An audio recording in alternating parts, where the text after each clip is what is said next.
The rain tapped softly against the tall glass windows as the massive doors opened, and a small, fragile-looking girl stepped inside a world she clearly didn't belong to. Her clothes were simple, slightly worn, and her hands trembled.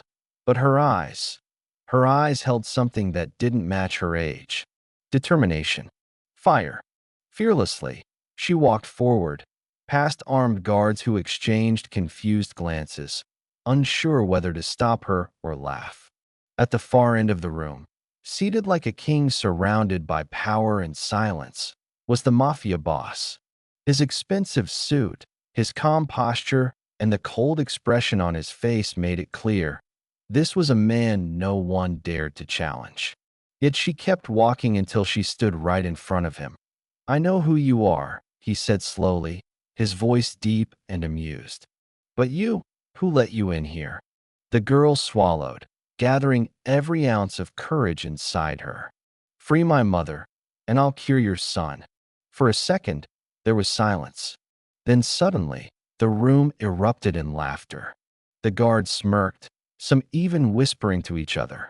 The boss leaned back in his chair, laughing louder than anyone else, shaking his head in disbelief. "You," he said, pointing at her like it was the funniest joke he had ever heard.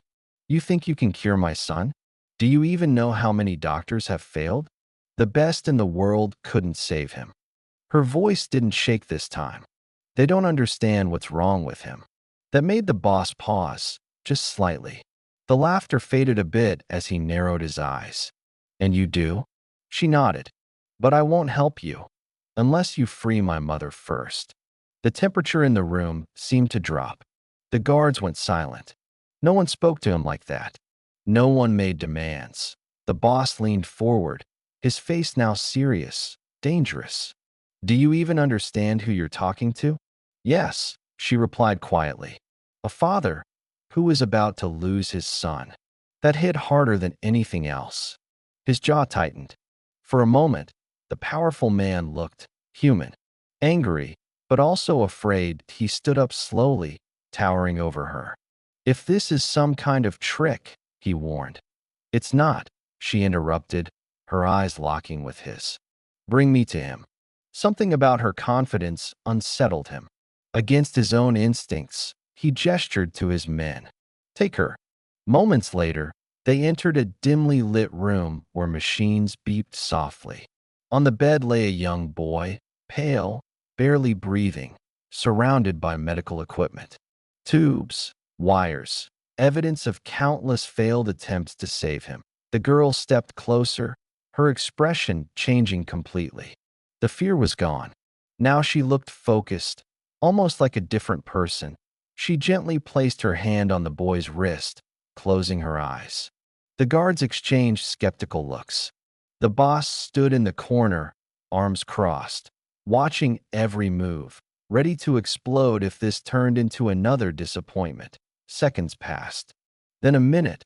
"Nothing. Point," one of the guards scoffed quietly. "I told you." "Quiet," the boss snapped. Suddenly, the girl opened her eyes. "He's not dying from a disease," she said calmly. The boss frowned. "What?" "He's been poisoned," she continued. "Slowly. Over time." The room froze. "What are you saying?" His voice dropped to a dangerous whisper. She pointed toward one of the 4 lines. "It's coming from there." Without hesitation, the boss stormed forward and ripped the line out. "Call everyone," he shouted. Now, chaos erupted. Doctors rushed in, confused, checking everything again. Tests were redone, quickly, urgently. Minutes later, one of the doctors turned pale. "Sir, she's right." Silence crashed over the room. The boss slowly turned his head toward the girl, his expression no longer mocking, but stunned. "How did you know?" he asked. She looked at him, her voice soft but steady. "Because the same thing happened to my mother." That was the moment everything changed. The most feared man in the city, someone who trusted no one, was now staring at the one person who saw what no one else could. He took a deep breath, then gave a single order: release her mother immediately. The guards didn't hesitate. As the machines behind them began to stabilize, and the boy's breathing grew stronger, the boss looked back at the girl. This time, not with arrogance, but with respect, and for the first time in a long time, hope.